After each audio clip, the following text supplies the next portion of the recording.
fidèle internetu Senuf Info point d'interrogation tey mu ngi fas yéene waat dalalaat koo xam ne un jeune très engagé nit ñi xam ci commune Malicounda mu am ci taxawaay boo xamante ne nii kenn du ko natable mu nekk tey un agent du COUD rax ci dolli ci sur le plan politique mu nekk le coordonnateur de la COJER Folox Séeréer mais aussi nekk l'APE bu Xelkom le président de l'association des parents d'élèves bu Xelkom kon nag xam nañ dinañ dugg ci volet yu bëree bëri parce que COJER bi mu jiitee nekk fa coordonnateur waaye les élèves naka la ñuy def pour taxawal école bi quels sont les leviers sur lesquels lañ appuyer pour que nit ñi xale yi mën a jàng foofu waaye taxawaay bi nga xam ne nii war nañ ko am les ndaw la jeunesse du COJER ci élection yi nga xam ne lañ dégmal donc ñu fas yéene seq ak moom waxtaan yu bëri mais balaal boobu dañ koy bàyyi mu nuyoo ak askan bi Bassirou ñu ngi lay nuyu. maa ngi lay fay. Souleymane. ñu ngi nuyu mbokki internet yëpp. vraiment di leen féliciter ci taaxirlu bi ñu taaxirlu émission bi. tey dama fi ñëw. pour ñu partager ay points yu bëri ci politique. ci éducation sociale ainsi de suite. man nag maa ngi tudd Bassirou Sène. comme je vous l'avais dit. je suis le président de la COJER Folox Séeréer. ma nekk aussi président APE. école élémentaire publique bu Xelkom Cité Maguette Sène. tey mooy ñaan nag tey ci à travers notre émission.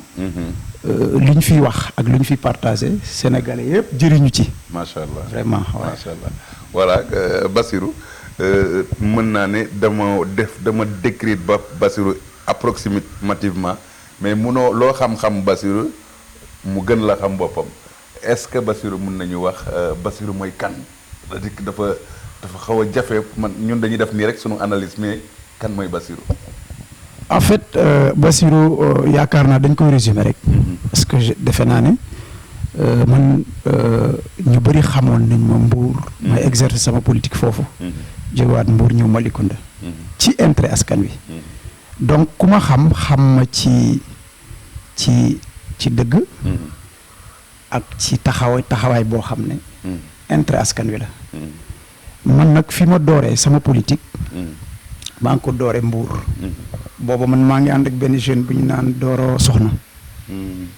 donc Doro Soxna en 2014. ma doon ànd ak moom jàppalante. di liggéey ci wàllu politique. ma nekkoon représentant des jeunes. ci partem yàlla dogal ñu ànd dem élection 2014 am ku gagné ñu ànd ak moom di liggéey. bi ma demee nag ba constaté xam ne lii may def dese naa servir. sama population. dama jóge foofu ñëw rejoindre Maguette Sène. macha allah pour mën a ànd ak moom liggéey. loolu daanaka moo ma gën a sóob ci politique parce que boobu maa ngi doog a door. boole kook ay action citoyenne boole kook ay action sociale. vraiment ñu nekkoon ci ay ba dëkk année 2014 2015 ba 2016. yàlla dogal Maguette jëlee ñu. ci bay dëkk yi recasé ñu Falox extension 3. jox ñu foofu ay kër. donc ñu continuer di liggéey ci politique. dañu ñëwee aussi individuellement lañ doon liggéey. ku nekk amoon nga sa comité politique. di def politique accompagner Maguette. yàlla dogal ñu dajaloo wax ne il faut ñu organiser coordination. ok. ci la ñu organiser coordination ñu choisir kenn. bi ñu choisir Ibou Dia lañ choisir ñun ñëpp ñu ànd ak moom di liggéey. boobaak léegi nag bon en fait yemuñu rek ci politique bi parce que dañu def action yoo xam ne c'est dehors de la politique. c'est au-delà de la politique. bon éducation bokk na ci yu bare yi ngay lim ci loo xam ne. ay action sociale la bokk na ci. donc foofu laa bëggoon jëm parce que en tant que APE man je voudrais connaître benn affaire parce que dañu gis ne école bi ngeen ko taxawalee bi ambition bi amee yàggul mais tabax bi gaaw lan la c'est quoi lan mooy secret bi merci loolu dañ ciy féliciter Maguette Sène maire de Malicounda directeur général bu COUD parce que moo signé convention ak ay partenaires français pour la construction de l'école élémentaire de Xelkom xam ngeen ni en fin 2020 lañ commencé ñaari salle de classe yi rapidement partenaires yi construire foofu 2 salles de classe xale yi commencé ci jàng depuis daaw donc partenaire boobu nga xam ne Maguette Sène moo signé ak ñoom convention li ñu waxante mooy dañuy construire les 6 salles de classe ba mu pare partenaires yooyu nag bon li Maguette Sène wax ak ñoom vraiment ñu ngi accomplir mission bi. ok parce que chaque année. yéen a ngi ci ñaata salle de classe. ñu ngi ci 2 salles de classe. ok évidemment jóge nañ fi vendredi passé rek pour lancer 2e programme mu yeneen 2 salles de classe parce que dañu def chaque année. macha allah ñu def 2 salles de classe. macha allah ba keroog la 6 salles yi demal. donc ñëw nañu vendredi lancer programme mu beneen 2 salles de classe. très bonne nouvelle balaa école di tëj dinañ ko amaat nga xam ne élèves yi jóge CP dinañ mën a am fu ñu dugg. très bonne nouvelle donc loolu la. très bonne di féliciter aussi Maguette infiniment parce que vraiment mënoon na ne rek école bi am na partenaire bon nañu bàyyi partenaire bi def lépp. ok mais moom dafa jëlaat engagement clôturer école bi. xam nga c'est 1 hectare c'est la mairie moo ko c'est la mairie 1 hectare. clôturer nañ ko lépp la tëj 1 hectare taaxaan clôturer mu def ko de façon rapide tëj ko clôturer def lépp raax ci biti indi ay porte montée loolu mu def ko ci budget mairie vraiment loolu dañ ko ci sant di ko gërëm bu baax a baax ci loolu.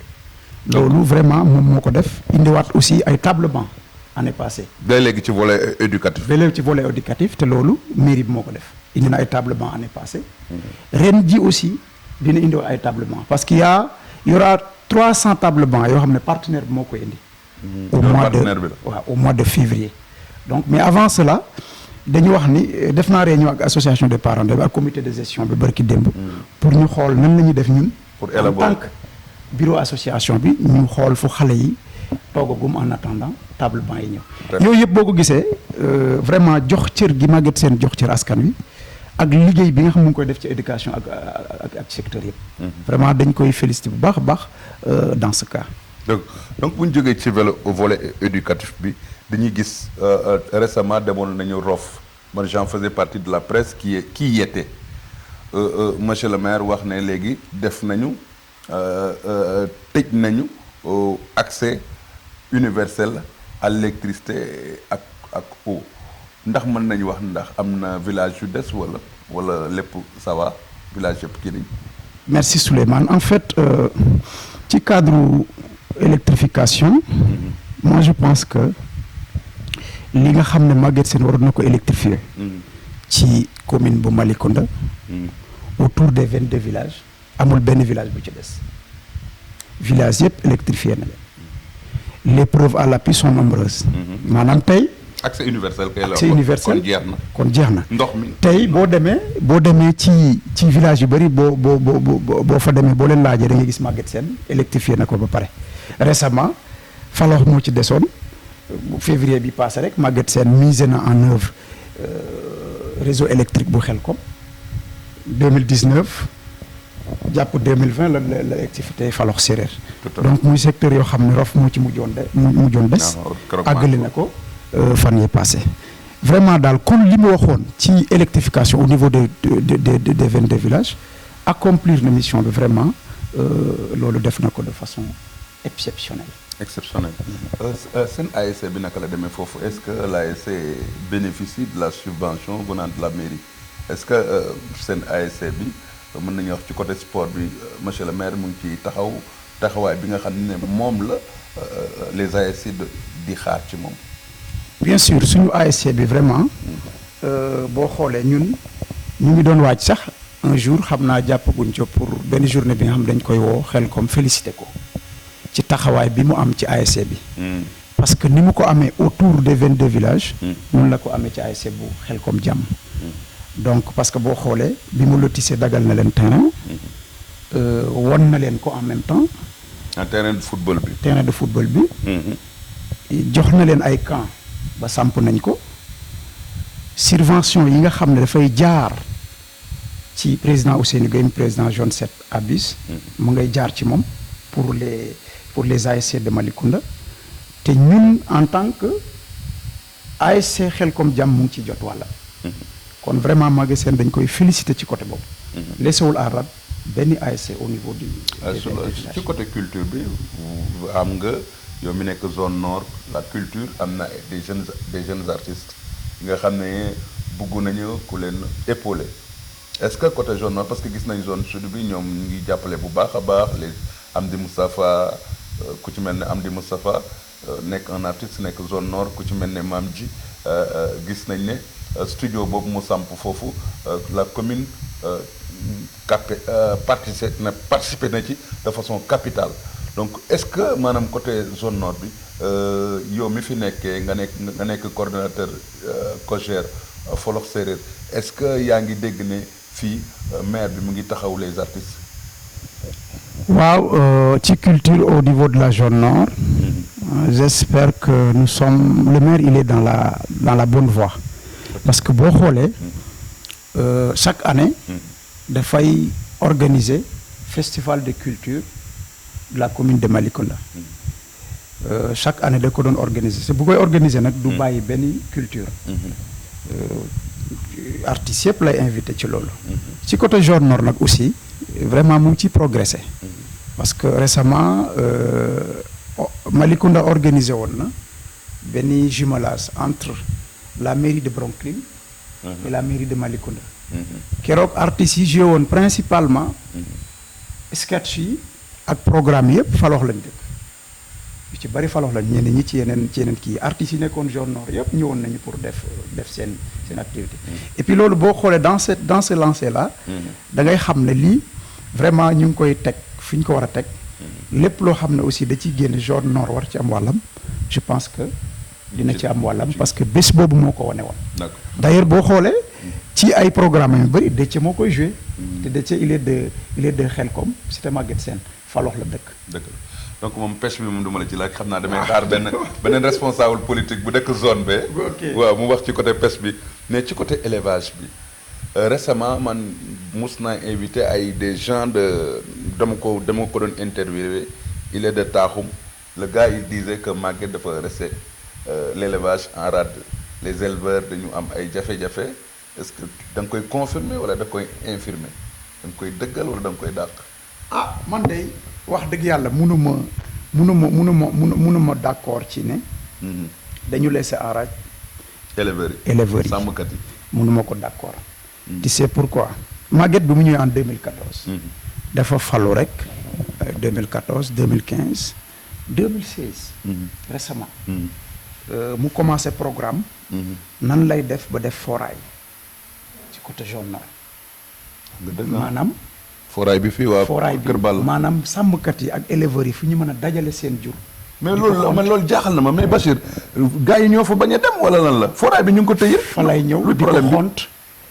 mu defal leen fa benn foraay boo xam ne foraay bu exceptionnel la foraay la boo xam ne bu am sécurité nag collecté na ko ba mu daj li ci waroon yépp mu def ko après mu jël chef éleveurs yi joxoñ leen foofu ñoom ñëpp ñu mën ngeen jël seen jur di ko denc fii bu ngeen di jaay ngeen jaay bu ngeen di xont ngeen xont vraiment lu extraordinaire noonu nit mënu ko gis ba pare ne laissé na leen en rade yeneen problème yi am seen biir nag je pense que ñoom suñu organiser woo waxtaan seen biir xool rek fa mu ne je pense que war nañu mën nañu ci côté social bi aussi bëgg naa ci dem léeg-léeg yenn responsable yi nit tawat ñu ñëw expliquer leen wala yenn affaire yoo xam ne qui n'a rien à voir avec la politique est-ce que ci côté social bi yi nga xamante ne mu ngi bàyyeekoo ci population bi ay nit ñu tawat wala yenn cas yi est-ce que yéen a ngi jëlee affaire bi fii di ko yeggalee mu ciy taxaw absolument parce que vraiment ñun de lu ñu yëg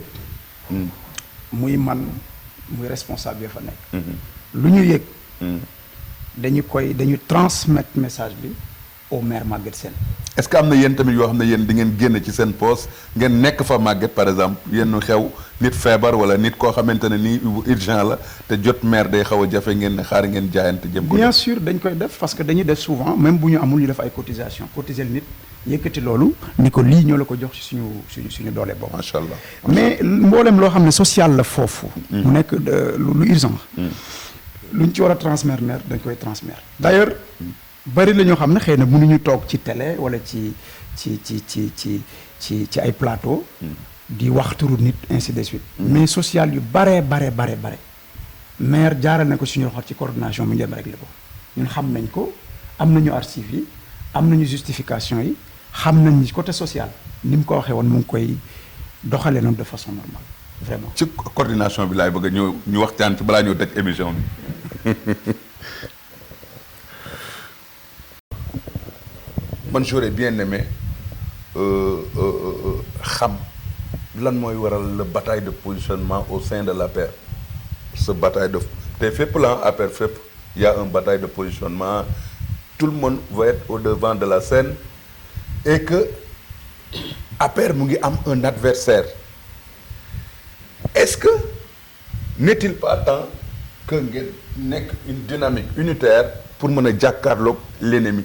Mais ce que nous constatons mooy que dañu gis ne biir APR dafa am bataille de positionnement bi lu waral loolu bëgg jëriñ askan bi la wala pour bëgg je sais pas comment nu ma mën a expliquer. Merci Ndiaye. xam nga presque boo xoolee dans tous les partis politiques ou dans toutes les coalitions partis politiques. guerre de positionnement am na fa. loolu je pense que ku am lecture politique. yàgg. dans le champ politique xam nga ni loolu ak politique ñoo ànd. dëgg la mais nag li nga xam ne am na de façon particulière Xelcom loolu li ko jur mooy ay intérêt singulier maanaam koo xam ne njariñal boppam dong moo ko tax a jóg moom moo jur li xew Xelcom xew foofu xam nga wax naa sànq sama commencement émission dama wax ni bi ñu ñëwee en 2016 sampu ñu woon coordination APR dañ doon politique individuellement kenn ku ne nga yor sa comité bu mobilisation amee ñu waxtaan bu ñu amee kaar kee jël la kële jël la kële dañ mobiliser dem loolu nañ doon liggéey maintenant nag bi ñu demee ba gis ne wax Xelcom war na ma am coordination dañoo waxtaan ne Xelcom war na am coordination ñu nangul leen ko bi ñu leen ko nangulee bi ñu choisiree nit ñun contesté wuñ ko dañoo d'accord. mais à un moment donné déggoon nañ le coordonnateur gars yi am na une partie ci biir ñu ay membres ñu yor comité nekk ci biir parti bi ñu waxoon ne coordonnateur bi dañ koy démettre de ses fonctions parce qu'il n'est pas à la hauteur mais après dañu gis un changement radical tey ñu wëlbatikuwaat ñëpp tourner autour de lui ne ko doxalal et à un moment donné les gens le voulaient jeter à la porte lu waral su ko lan moo qu'est-ce qui explique ce changement radical. waaw mais xam nga. su fekkee intérêt gox bi moo tax ñu jóg suñu falee Souleymane Ndiaye ñu ne ko moom lañ bëgg mu coordonner dëkk bi ci wàllu politique su fekkee intérêt dëkk bi moo tax nga jóg war nga ànd ci loolu may ko mu coordonner su fekkee daa coordonner de façon mauvaise ou de façon courte maanaam mun nga demander à ce que ñu changer coordonnateur bu fekkee yaa ngi ci bureau bi maanaam gis nga ni coordonnateur bi ñu fal il n'est pas à la hauteur. doxul li nga war mooy indil ñu ay initiative yi ñu woote ci waxtaan na coordination bi doxul ñu essayer ko changer teg keneen loolu mooy doxin bu jaayoon waaye nag bu fekkee dañoo waxtaan ba tànn coordonnateur ba ñu ne kii moom lañ bëgg mu jiitu li war mooy ñun ñëpp ñu ànd ak moom liggéey parce que loolu mooy intérêt dëkk bi loolu mooy ñuy apporter ay objectifs yu mag mais ni ma gis ñuy doxale wax dëgg yàlla en tant que secrétaire général mënuma ci ànd parce que coow li am yëpp ci biir coordination APR bu Xelcom bëgg a jiitu la mais est-ce que ñëpp mën nañ jiitu mënta nekk mais dama ne mais est-ce que tey jii est-ce que dynamique unitaire bi gënul pour mën a jàkkaarloog l'opposition. waaw fa laay ñëw xam nga ñëpp mënuñu jiitu donc on a un bureau bureau boobu mboolem ku ci bokk franchement 2 ans la ñu appaloon coordonnateur appal nañ ko 2 ans waxtaanoon nañ ci diir bi pour est-ce que day continuer wala day bàyyi ñu waxtaan ñu bëri ne nañ ko bàyyi mu continuer li war mooy ñu bàyyi ko mu continuer politique donc su dee defar dëkk bi moo tax ñu jóg franchement Ndiaye war nañ mën a ranger wu ci coordination bi liggéey politiquement mais ñi bokk ci coordination ba yàgg génnaat ne bokkatuma ci lii organiser sa mouvement bopp maa nga organiser sa yëfi bopp wax dëgg yàlla loolu mënuñ ko rafetlu loolu mënuñ wax ni defar moo tax mu loolu jóg parce que man mii di wax ak yow mënoon naa génn tey organiser sama yëfi bopp wax ne sama comité nangam ak nangam yaakaar naa parti boo ci nekk mais maanaam du ngeen ko rafetlu mais di ngeen nangu démocratie moom moo déroulé ay activité wala non activité hors politique ci biir démocratie bi quoi c'est-à-dire que xam nga peut-être on peut dire que diw li muy def d'accord ñu ci mais la démocratie nañ ko bàyyi mu def li muy def loolu c'est normal la démocratie mooy mun na liggéey hors politique mais li ñu dul d'accord maanaam mën naa xuus directement ci question bi coordination ne fii nga xam ne maire dafa reconnaître coordination reconnaître ñi nekk ci bureau bi yow nga bokkoon ci ba yàgg génnaat ne bokkatoo ci loolu sa sportif personnel nga exercer di organiser ay mbir di ci woo maire wala di ci woo autorité politique te doo consulter ak coordination bi loolu dëppoo la ak règlement intérieur bu baax ci politique ci bureau parti non comme génn ci bureau coordination bi moom fi mu toll nii peut-être waaw mais moom laa wax dama ne dafa am loo xam ne Ndiaye soo ko analyser au fond et au profond mënul nekk nit kuy defar du defar parce que xam lu tax du defar nit ku ne am nga droit ne maa bokkoon ci lii bokkatuma d'accord waaye nag maa bokkoon ci lii bokkatuma mais bàyyil ma yàq coordination bi loolu du defar kenn waru d'accord ci loolu bu fekkee defar kat loolu mooy li am xam nga bu fekkee da ngay jàppale Maguette Sène même soo béree sa yëfu bopp waroo sous-tractionner majorité bi da nga ko war a additionner bi mooy tey ku nekk xam na ni lu ñu gën a bëgg mooy des nouvelles têtes maanaam ñi nga xam ne bokkuñu woon APR ñi nga xam bokkuñu woon ci coalition Benno Bokk Yaakaar ñi nga xam ne ànduñu woon ak Maguette nga fexe ba ñu ànd ak ñoom loolu ku koy def ñun d'accord nañ ci mais da nga koy def ba noppi rejoindre coordination bi ñu am ñëpp ànd nekk benn boo liggéey ci politique ginnaaw damay liggéey ak Maguette yow nga liggéey ak Maguette Sène keneen di liggéey ak Maguette Sène mais kii la ñu jiital mais li nga liggéey andi ko man ma andi li ma liggéey ñu boole ko jox Maguette mais est-ce que ku nekk ci bu beroo ci ruqam di liggéey ne Maguette laay liggéeyee loolu dinañ ci atteindre un gain de cause mënul nekk donc de façon normale mooy li ma bëgg a wax moo di xam nga liggéey ci politique li ma jàpp mooy liggéey ci politique mooy il faut d'abord kilifa gi bu tegee coordination politique wala mu teg foo xam ne fa ngeen war a jaar yépp yéen ñëpp ba exercer nga yaakaar ne ñoom yooyu ñu taxawal demuñ ci waxtaan ak Maguette wala yooyu waaw mais xam nga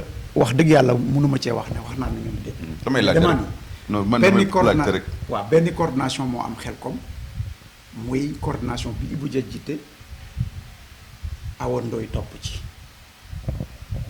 loolu lañ gëm tout à fait lépp luy dugg ci parti bi war a dugg xel comme ci coordination boobu lay jaar ñooñu la ñuy waxal coordination boobu nag tëjul benn buntam képp ku pare pour liggéey ak Maguette bienvenue ubbil na ne suñu bunt pour nga ñëw ñu liggéey ànd jàppale Maguette mais liñ dul ànd mooy nit ku ci nekkoon ba nekkatu ci génn fële ne dama ber sama coordination bopp buñ mobiliser jaar ni nga mobiliser jaar ni buñ liggéeyee dem ci Maguette nga liggéey jaar na ba noppi nga bëgg retourner Maguette lay jàppale loolu dalul suñu xel xam nañ ne du liggéey bu dëppoo ak yoon parce que bu fekkee defar rek moo tax jóg nit ki kii ngi defar nañu àndandoo ñun ñëpp ñu defar foofu soo soxlaa li mu yor kaay bokkaat ci coordination bi bés bu ñu renouveler bureau bi boo fa bu la assemblée bi fale nga jiitu.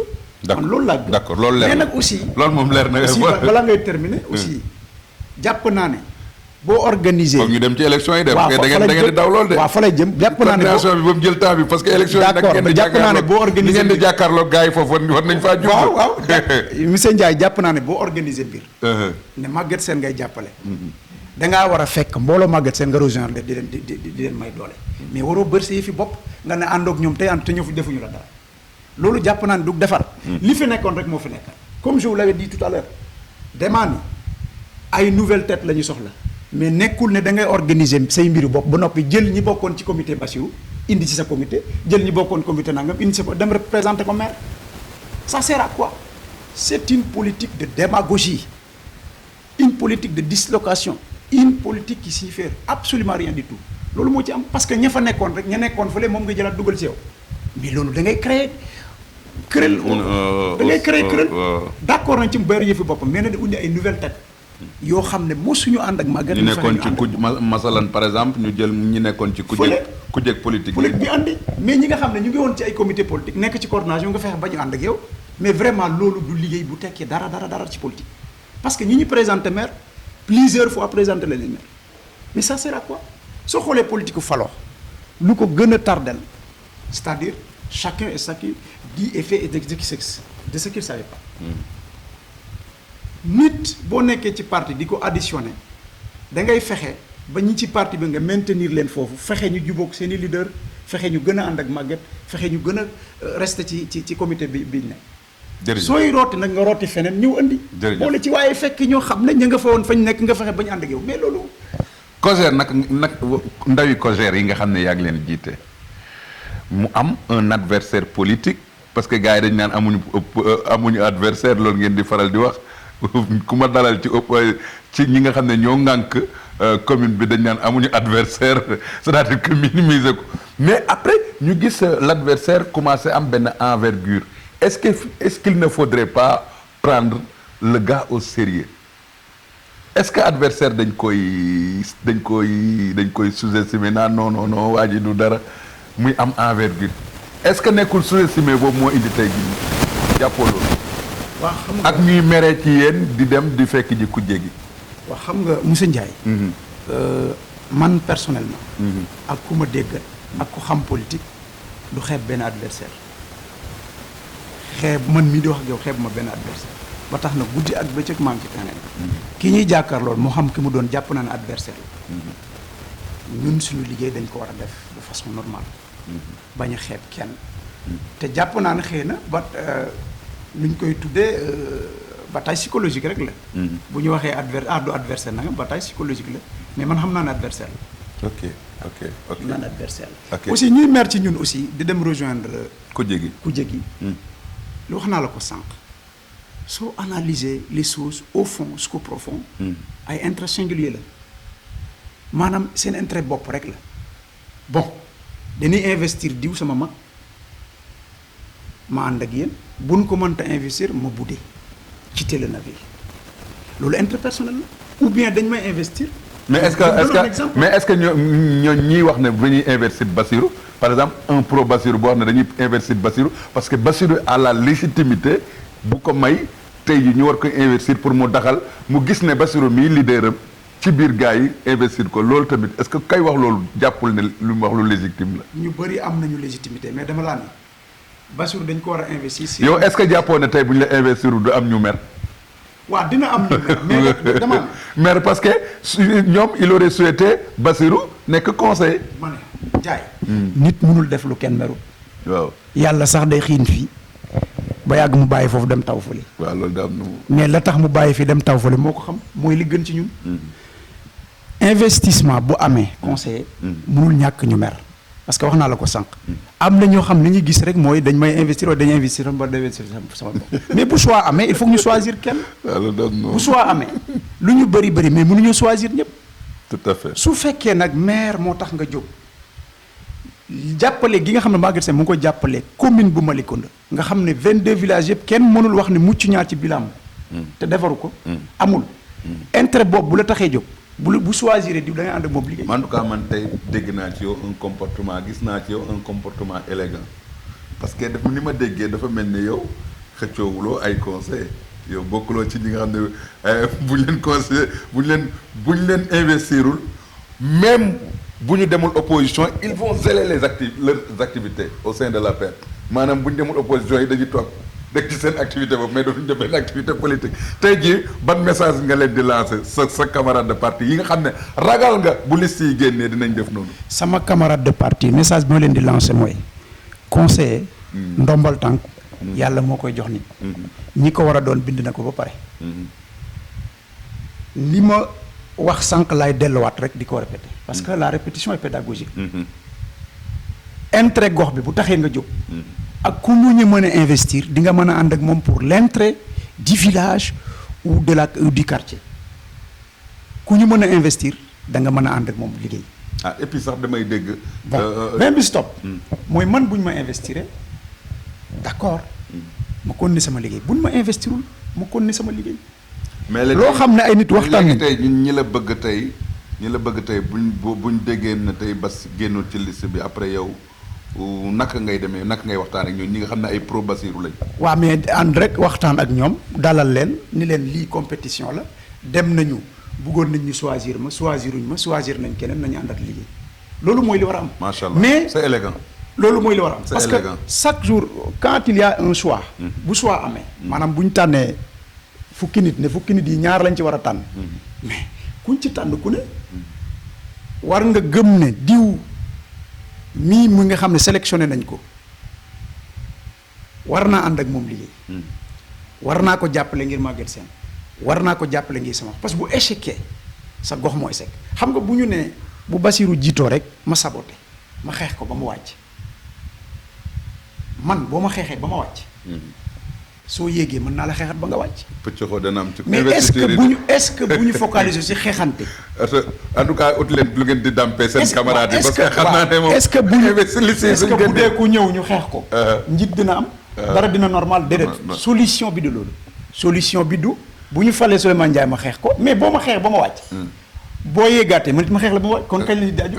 kon solution bi du loolu solution bi mooy fukki nit génn nañu fii ñaar lañ ci jël ña ca des ne rangetion ginnaaw liggéeyal ko jàppale ko ba mandam jeex bu jeexee bu ñu laaj ñu laajaat. waaye kon yéen a ngi préparé ni ngeen di dàmpee gars yi dina am moom loolu moom xam nga ko dina nga xam ne moom liste yi moom bu génne dina am ay camarades yoo xam ne moom dinañu mer donc message bi ma ko Bassirou dégg ngeen ko moom nee na carrément moom li mu gis mooy que bu fekkee intérêt gox bi moo la ñor jàpp na ne même buñ la investirul ki gars yi investir war nga mën a ànd ak moom liggéey te nag tamit boo xoolee quelque part mën nga mën a nekk conseil municipal am taxawaay boo xamante ne nii taxawaay bu mat sëkk bi nga xam ne moom la un responsable politique bi ñuy xaar ci moom maanaam nga taxaw sa gox bu fekkee dafa laaj yoo xamante ne nii kilifa gi da ci war a jot nga def ay jéego ba mu jot ci donc loolu dara gënu ko am solo donc conseil municipal c'est important waaye nag responsable bi mën nga am taxawaay boo xamante ne nii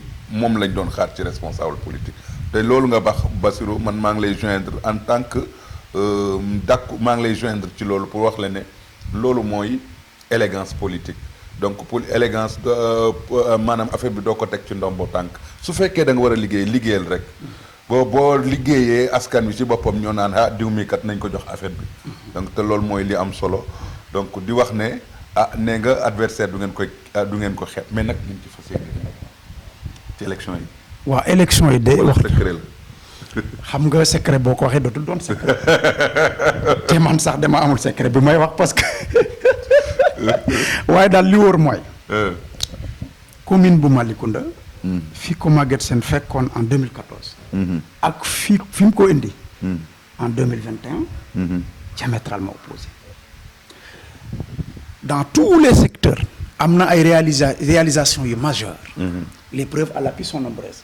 tey boo demee dans chaque village da ngay gis ne am na réalisation bu monumentale bu visible boo xam ne c'est un objectif général bu Maguette Sène. non moom dégg naa ko keroog mu wax ko benn match de football mu ne dëkk bu ñu taxaw di ma fa sànni xeer rek du ma leen tontu sama réalisation bu nekk ci biir dëkk ba moo leen di tontu. effectivement keroog nee na moom du tontu kenn ko critiquer. effectivement dëkk fu mu ne na quartier bu nit taxaw di ma critiquer rek ci biir quartier bi boo gëstoo di nga gis loo xam ne moo lay tontu.